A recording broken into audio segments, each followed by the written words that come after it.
Kain tayo mga nipa ng halian. So, meron tayo ditong kanin. Ayan. So, dapat, pag nag-uulam ka ngayon, ganito lang kalaki. Yan, ganito kalaking ulam, dapat 2 subong kutsara yan or 3. Kailangan mapagkasya mo yan, ha? Hindi pwede dito yung maraming ulam. Kasi alam nyo, ang Noche Buena natin, halagang 500 pesos lang, pwede na daw, sabi nung taga DTI. So ngayon, dapat ang ulam natin, talagang maliit lang. So, sobrang mahal ng bilihin. Diba? Dapat ganito lang kalaki ang ulam mo, naka-3 subo ka ng kanin, para makapagtipid ka. Kasi grabe sila sa mga tao eh. 'Di ba? Ginagawa na lang nila tayong ano. So ganyan, oh yan. Ito yung kanin mo, dapat punong-puno yung kutsara mo. Tapos yung ulam mo, ganyan lang dapat.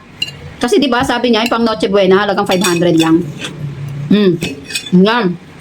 Tapos patak-patakan mo na lang ng toyo para may lasa. Ganon. And ito pa ha, hindi ako makaget over sa binili kong pipino nung nakarang araw. Ito siya. Hanggang ngayon, hindi ko pa binubuksan, hindi ko pa kinakain. Alam niyo ba, itong pipino na to, 94 pesos ko to nabili. Sobrang mahal. Dagdagan mo na lang ng 6 pesos, 100 na. Tapos Noche Buena, halagang 500 pesos. Eh, ito ang pipino, mag-100 na, di ba?